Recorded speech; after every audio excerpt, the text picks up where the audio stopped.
Hello class 11th, I hope you will be good and safe. So today we will discuss about the bank reconciliation statement.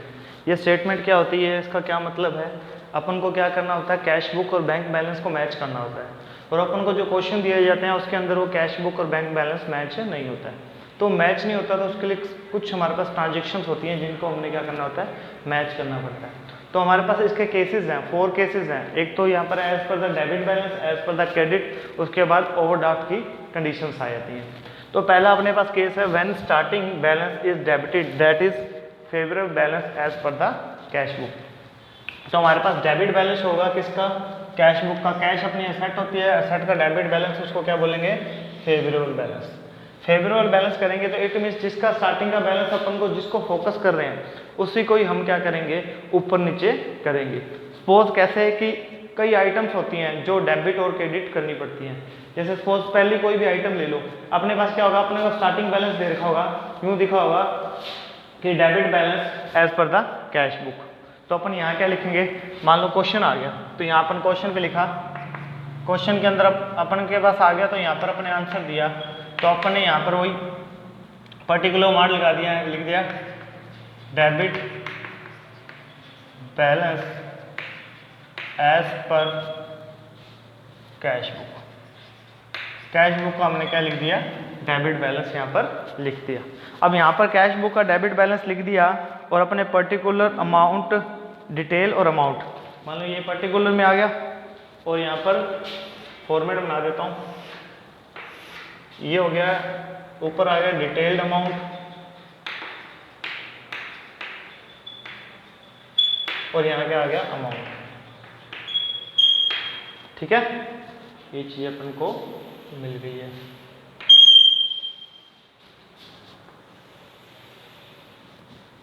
Clear, यहाँ particulars लगा दो।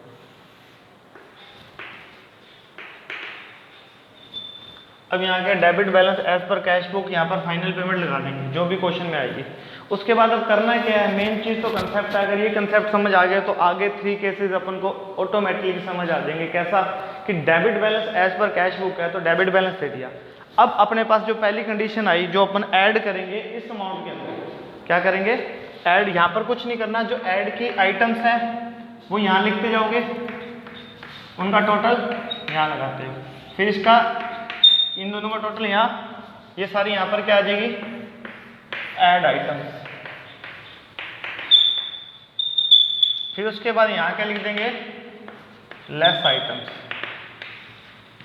तो यहाँ भी क्या आ जाएंगी, लेस आइटम्स। अब मैं आइटम्स क्यों नहीं लिख रहा, क्योंकि मेरे पास बहुत इजी ट्रिक है। जो लेस आइटम आएगी यहाँ पर आ जाएगी, इनका टोटल लगाएंगे और यहाँ से लेस करेंगे, ये अपना आंसर आ जाएगा। ये अपना क्या होगा, फाइनल क्या होगा, आंसर होगा।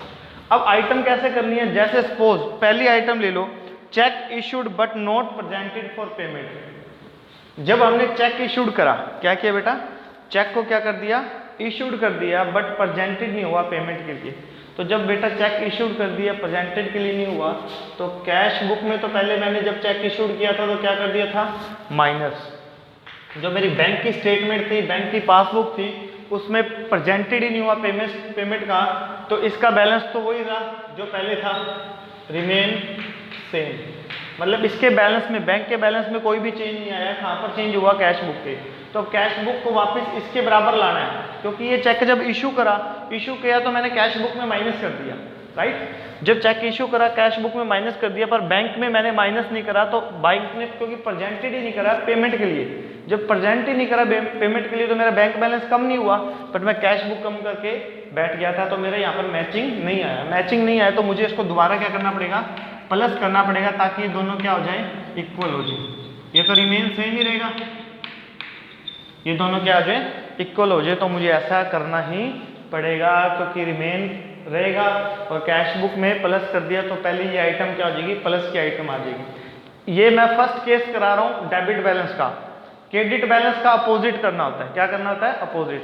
कि जैसे यहाँ मैंने प्लस किया ना, मतलब ये वाली आइटम यहाँ पर आएगी, है ना, check issued but not presented for payment, तो यहाँ पर लिख दो, चाहे आप यूँ लिखोगे चेक, ये हटा दे एक बारी, add items, check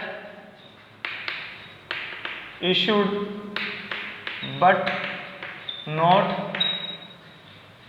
presented for payment, check issued करा बट प्रेजेंट नहीं हुआ पेमेंट के लिए, तो वो आइटम क्या हो जाएगी, प्लस हो जाएगी। उसके बाद दोबारा अपन इसको देखते हैं, यहाँ पर इसको इजीली और समझेंगे ढंग से कि अगली कंडीशन क्या होगी। अगली कंडीशन, क्योंकि अपन डेबिट बैलेंस कर रहे हैं, अब आपको सर आपने कैश बुक को क्यों प्लस किया, आप बैंक को माइनस कर देते, नहीं बेटा, क्योंकि स्टार्टिंग डेबिट बैलेंस किसका है, कैश बुक का, तो अपन को कैश बुक को ही प्लस माइनस करना है, किसी और को प्लस माइनस नहीं करना। किसी और को प्लस माइनस करोगे तो आप पजल्ड हो जाओगे। तो सिर्फ एक स्ट्रेट फॉरवर्ड ध्यान रखिए कि जो भी हम ऊपर स्टार्टिंग का बैलेंस रखते हैं उसके अकॉर्डिंग अपन को प्लस माइनस करना है, इसी को ही प्लस माइनस करना है, बाकी पासबुक को कुछ भी नहीं करना। उसके बाद नेक्स्ट आ गया चेक और cash deposited directly into bank. ये रहा कैश बुक और ये रही बैंक। चेक डिपॉजिट करा डायरेक्टली, डायरेक्टली मतलब कैश बुक को खबर ही नहीं है कि चेक आ गया और डायरेक्टली मैंने बैंक में डिपॉजिट कर दिया, तो बैंक का बैलेंस तो बढ़ गया। बैंक का बैलेंस क्या हो गया, इंक्रीज हो गया। क्या हो गया बेटा, ये इंक्रीज है, और ये क्या रहा, रिमेन रहा, जैसे पहले था वैसे ही रहा। तो अब इसको दोबारा इसके बराबर लाने के लिए इसको प्लस करना पड़ेगा ताकि दोनों इक्वल हो जाए। ये तो प्लस था ही पहले, तो दोनों क्या हो गए, यहाँ पर इक्वल हो गए। तो कहने का मतलब मेरा ये है, अब आपको के साथ इसको प्लस किया, आप इसको माइनस ही कर देते, नहीं, स्टार्टिंग बैलेंस किसका है, कैश का, तो किसको छेड़ेंगे, कैश को छेड़ेंगे। तो कैश को मैंने क्या कर दिया, प्लस कर दिया। उसके बाद इंटरेस्ट अलाउड बाय बैंक या interest and dividend collected by bank. अब वही बात, सेकंड कंडीशन, ये दोनों कैश और बैंक लिखे हुए हैं, तो बैंक ने इंटरेस्ट कलेक्ट किया तो प्लस हो गया, ठीक है, ये प्लस हो गया, पर ये तो इसके बैलेंस को तो प्लस किया ही नहीं, तो इसको बैलेंस को प्लस करना है, तो इसको भी क्या करना पड़ेगा, प्लस।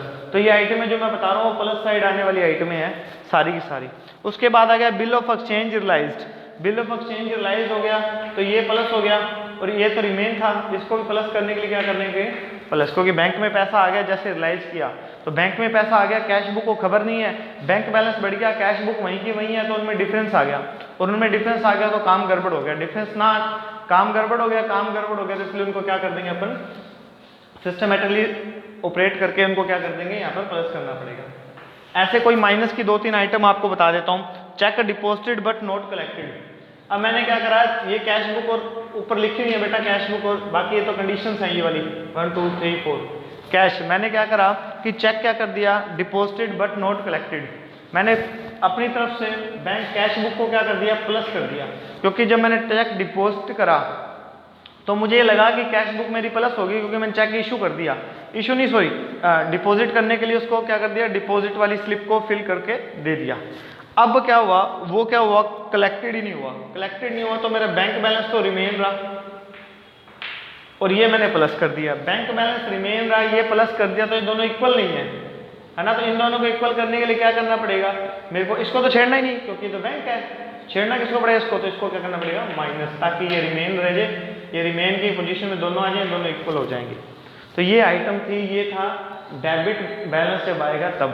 क्लियर। तो ये मैंने पहली कंडीशन आपको बता दी, इसके क्वेश्चन करके देख लेना, आपको क्लियरली पता चल जाएगा, ठीक है, कि कैसे सोल्व होंगे और कैसे नहीं होंगे। कहने का मतलब है आपको मैं ये कहना चाहता हूँ कि first of all you have to focus the cash book, कि कैश बुक कम हुई है ज़्यादा हुई है। After that decide it will be plus और it will be minus. You will note plus and minus in the passbook balance. आप passbook balance को प्लस माइनस नहीं करोगे, उसका रीजन ये है क्योंकि अपन किसको फोकस कर रहे हैं, कैश बुक को, और कैश बुक को फोकस कर रहे हैं, तो इन दोनों को, पासबुक को और कैश बुक को, दोनों को इक्वल लाना होता है। दोनों को इक्वल लाने के लिए अपन क्या करेंगे, या तो कैश बुक को क्या करेंगे, बढ़ा देंगे या कम करेंगे, पासबुक को मत छेड़ना, नहीं तो आपका क्वेश्चन गलत हो जाएगा। तो ये तो था अपना पहला केस था जो आपने कर लिया, उसके क्वेश्चन कर लेना। आज के लिए लेक्चर इतना ही है, थैंक यू।